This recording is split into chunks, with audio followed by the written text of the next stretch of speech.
Alright, now let's get into the real meat of this course. Let's start with keywords.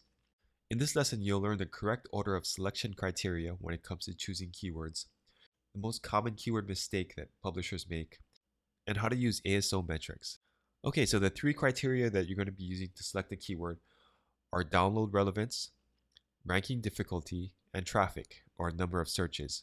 Let's start with download relevance. This is the most important keyword criteria that you need to consider. And what does that mean, download relevance? Well, it simply means that the keywords you choose need to be keywords that people are going to look for when they search for an app like yours.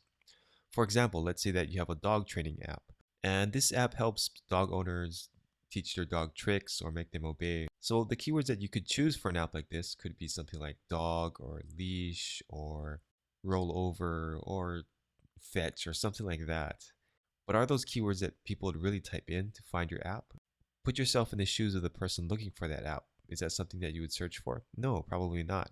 So you're better off looking for keywords that are more like teach my dog or train my dog or dog obedience or something like that.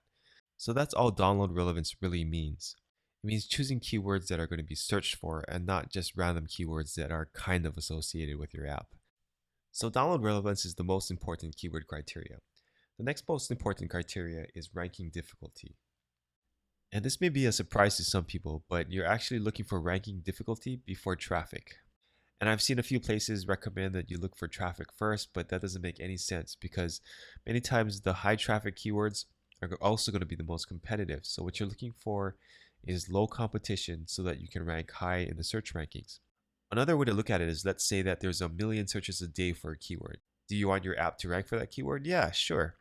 But since there's so many searches for that keyword, everybody else is going to be targeting that keyword also, including really big apps.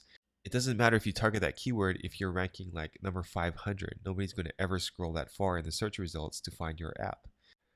It's also important to note at this point that competition isn't only about number of competing apps. It's also about the strength of those apps. So the way that Apple and Google determine which apps show up first in search results is largely dependent upon the number of downloads that that app has. Now there's other factors that come into play and nobody really knows exactly what those are because it would be too easy to game the system otherwise. However, all you need to know is that apps with a lot of downloads, a lot of positive reviews, and a lot of positive metrics like that are going to be hard to beat in the search ranking. So therefore, you have to look for keywords that have a difficulty that you can rank for. And how do you do that? That brings us to ASO metrics. Now there's quite a few ASO tools out there, and of course I like Sensor Tower, so we're going to go with that. But regardless of what you use, the concepts are going to be the same. You're going to look for download relevance first, you're going to look for ranking difficulty, and then traffic. So now we're looking at Sensor Tower, and I did a quick search on the keyword train my dog. As you can see, they have the iPhone difficulty, iPad difficulty, and the traffic score here. So the difficulty score is their way of measuring how hard it is to rank for a keyword. It's on a scale from 0 to 10, with 10 being the hardest keywords to rank for. And that would be keywords like Facebook. So in this case, the keyword train my dog has a difficulty score of about 2.7 or 3. So that's pretty low. So the question then becomes, what's a good difficulty score? So the first thing to do is to track all your app's keywords. For example, here's a few keywords from a famous game. As you can see on the right-hand side, this game ranks in the top 10 for almost all of these keywords for both iPad and iPhone. So that's what we're looking for.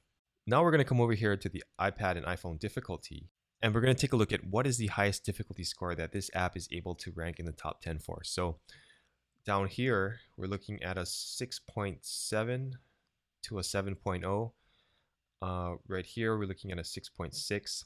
So generally speaking, this app could get in the top 10 for a keyword that has a difficulty score of 7. So that's a good rule of thumb for all future keywords. You're going to look for keywords that have a difficulty score of 7 or less.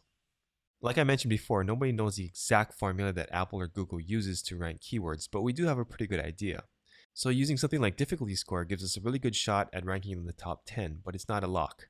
And that's why testing is so important. You need to test these keywords, figure out how your app is really going to rank, and move forward from there. Things like difficulty score are just a guideline, albeit a very good guideline, but it's not a guarantee of success. Okay, so that was a super successful game and it can rank for a keyword that has a very high difficulty score. But what if you're just getting started, you don't even have an app yet, or you don't have any keywords that are ranking in the top 10? No problem. I recommend targeting keywords with a Sensor Tower difficulty score of 3 or less if you're just getting started. Other platforms will have different metrics, so you have to figure out what the equivalent of a 3 is on those other platforms. But the basic concept is going to be to target keywords that are very easy to rank for. Alright, the third and final metric is traffic. And there are only two things that you really have to remember about traffic. First, any keyword that you use must have a traffic score above 0. Even if it has a really low difficulty score, it doesn't matter if you rank number 1 for that keyword if nobody's looking for it, right? The second thing that you need to remember about traffic score is that it's kind of a tiebreaker. So if your decision comes down to two final keywords, they both have the same download relevance, they both have a similar difficulty score, then you're going to choose the one with the higher traffic. And that's the only time that you'll really take a look at traffic and look for the higher traffic keyword. And again, this is just Sensor Tower, so if you're using another tool, then simply take a look at their equivalent traffic measurement and use the same logic. Alright, I hope you learned a lot in this video. This is one of the key videos in this course, so if you didn't get all this stuff, please go back and watch it again and take some notes. I also want to mention that although we only used iOS examples in this lesson, this logic also applies to Google Play. So just to do a quick review, you learned the correct order of selection criteria, that is download relevance, difficulty, and then traffic. You also learned the most common keyword mistake most publishers make, which is to look for keywords that have high traffic instead of keywords that have low ranking difficulty or low competition. And finally, you learn how to use ASO metrics like difficulty score and traffic score. These metrics provide quantifiable numbers that you can use to choose keywords instead of relying on something like gut feel. So I hope you learned a lot in this lesson, and it's on to the next one.